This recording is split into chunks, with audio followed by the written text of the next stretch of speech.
মিচামিচি কাটাইলাম জিন্দাগি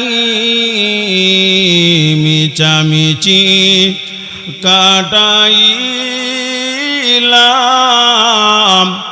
জিন্দাগি চোখে দেখা হারাইলাম বন্দেগি চোখে দেখা হারাইলাম বন্দেগি কারবাবারি কারবাগর কারবাকি কারবাবারি কারবাগর কারবাকি অন্ধকার কবর হবে তোমার বসতি অন্ধকার কবর হবে বসতি এই দুনিয়া মুসাফির খানা বান্দা জানো না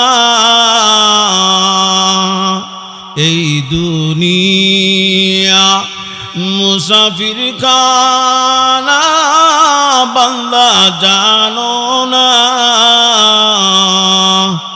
কত মানুষ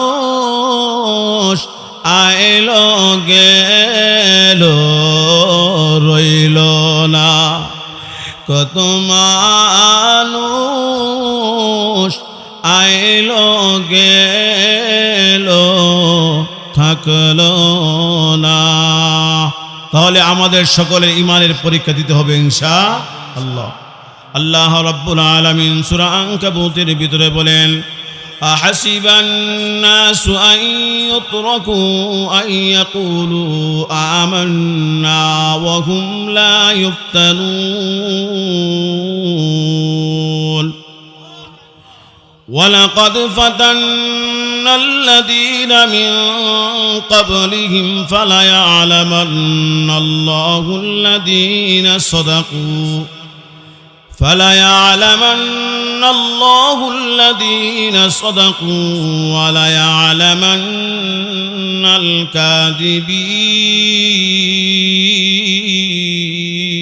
الكاذبين الله أكبر الله বলেন অতঃপর অবশ্যই আমি জেনে নিব কারা সত্যবাদী কারা মিথ্যাবাদী আল্লাহ ঈমানের পরীক্ষা আমাদের সকলের কাছ থেকে নেবেন কিনা যেমন নিয়েছেন হযরতে আসিয়া রাদিয়াল্লাহু তাআলা আনহার কাছে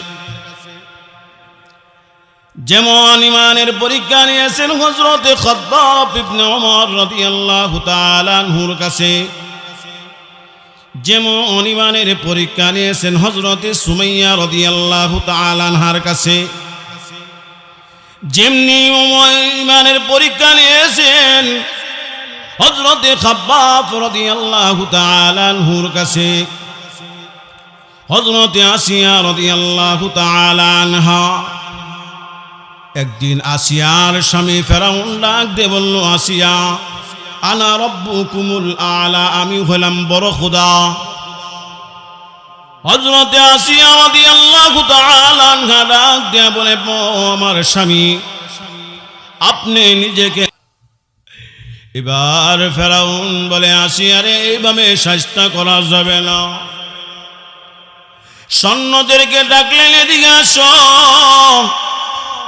পাতিল নিয়ে আসো পাতিলের নিচে আগুন ধরাও তার উপরে কেরোসিন তেল ঢালো সৈন্যরা পাতিল নিয়ে আসলো আগুন ধরাইলো পাতিলের মধ্যে কেরোসিন তেল ঢাললো ঢালার পরে আগুন ধরাইছে এবার আগুন দাউ দাউ করে পাতিলের নিচে জ্বলছে আর তেল গরম হচ্ছে টকবক করে এবার ফেরাউন বলে, এবার আসিয়াকে জিজ্ঞাসা করো সে আমাকে খোদা মানবে কিনা।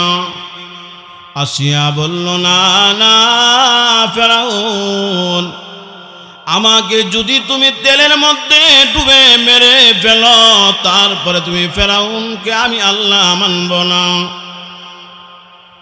এমন সময় আসিয়া দেখতেছেন জাল্লাদকে অর্ডার করা হলো, জাল্লাদ একটা ছুরি নিয়ে আসো, আসিয়ার শরীর থেকে গোশত কেটে কেটে ডেকচির ভিতরে দাও। এবার জাল্লাদ যায় বলে, ম্যাডাম আপনি সম্মানী ব্যক্তি, আপনি আঙ্গুর সারের স্ত্রী, আপনার সাথে বেয়াদবি করতে পারি না। ওগো আসিয়া, আপনি যদি একটি বারের জন্য বলেন আমি ফেরাউনের উম্মত, ফেরাউন আমার খোদা, তাহলে তো আপনার এত কষ্ট হয় না। এবার আসিয়া ডাক দিয়ে বলে, ওই দুষ্ট শয়তানেরা, তোমরা কি ভেবেছ এই সম্মানের জন্য আমি ঈমান বিক্রি করব? তোমরা কি ভেবেছ আমি টাকার জন্য ঈমান বিক্রি করব? তোমরা কি ভেবেছ আমাকে মানুষে ম্যাডাম বলবে, আমাকে মানুষে ম্যাডাম বলবে, সম্মান করবে, এই জন্য আমি ঈমান বিক্রি করব? ও দুষ্ট শয়তান জাল্লাদ, শুনে রাখো, আমি আসিয়ার জীবন যদি চলে যায় তথাপি আল্লাহর দুশমন ফেরাউনকে আমি আল্লাহ বলে স্বীকার করব না। হযরতে আসিয়া রাদিয়াল্লাহু তাআলা আনহু আল্লাহকে ডাক দিয়ে বলে, আল্লাহ,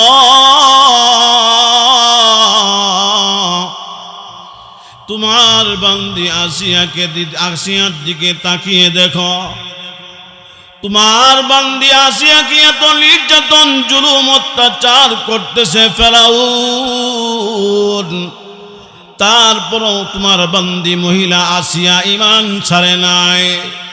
ও আল্লাহ, তুমি আমার দিকে একটু নজর করে দেখো, আমি তোমার বান্দি তোমার ভালোবাসায় তোমার পয়গম্বর মুসার উপর কালিমা পড়ে মুসলমান হয়েছি। আল্লাহ, আমার জীবন চলে গেল, আমি তোমার পয়গম্বরের কালিমা ছাড়ব না। দুনিয়ার সমস্ত ধন সম্পদ যদি আমি আসিয়াকে লোভ দেখাই, তারপরও আমি ফেরাউনকে আল্লাহ মেনে নিব না। এবার আসিয়ার দোয়া অনুযায়ী আল্লাহর কোরআনের আয়াত নাজিল হয়ে গেছে ফেরাউনের বিরুদ্ধে আসিয়ার পক্ষে।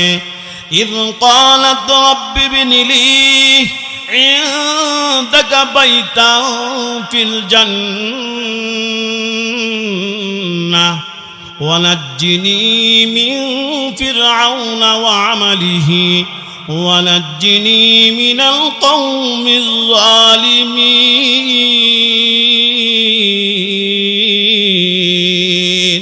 আল্লাহু আকবার।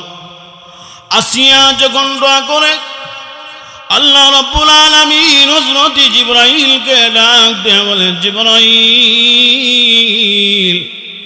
আমার বান্দিকে ফেরাউন অত্যাচার জুলুম নির্যাতন করতেছে। ও জিবরাইল, তুমি জান্নাতটা নিয়ে যাও, দুনিয়ার জমিনে আসিয়ার হাতের মধ্যে দাও। জিবরাইল যখন আসিয়ার হাতের মধ্যে জান্নাতটা দেয়া দিলেন, আসিয়া দেখতেছে জান্নাতের খুশখবরি, আসিয়া দেখতেছেন জান্নাতের নিয়ামত, আসিয়া দেখতেছেন জান্নাতের এত নাজ নিয়ামত দেখতেছেন, কিন্তু এদিকে জান্নাতরা আসিয়ার গোশত শরীর থেকে খেয়ে ফেলতেছেন, আসিয়ার গোশত শরীর থেকে সরাই ফেলতেছেন। আসিয়া বলে, জান্নাতেরা রে, আমার সামনে জান্নাত টকবক করতেছে, জান্নাতের নাজ নিয়ামত আমার সামনে ঘোরাফেরা করতেছে রে জান্নাত, তোরা তো মুসলমান না, তোদের ভিতরে তো আল্লাহর ঈমান নাই, নবীর ভালোবাসা নাই। আসিয়া হাসে। জান্নাত জিজ্ঞাসা করে, আসিয়া আপনি কেন হাসেন? আসিয়া বলে তোরা জানোস না, দেখোস না আমার হাতের মধ্যে আল্লাহর তৈরি জান্নাত আমাকে দিয়ে দিছে। কোন দিক থেকে যে আসিয়াকে অত্যাচার জুলুম নির্যাতন করছে আসিয়া এক বিন্দু পরিমাণ টের পায় নাই। আসিয়ার জন্য আল্লাহ রাব্বুল আলামিন একটা জান্নাতের ঘর বানাইছে জান্নাতের মধ্যে। আসিয়া বলেন দুনিয়ার কষ্ট আল্লাহর জান্নাত দেওয়ার কারণে আমার সমস্ত দুঃখ কষ্ট দুনিয়ার জমিনে বিলীন হয়ে গেছে।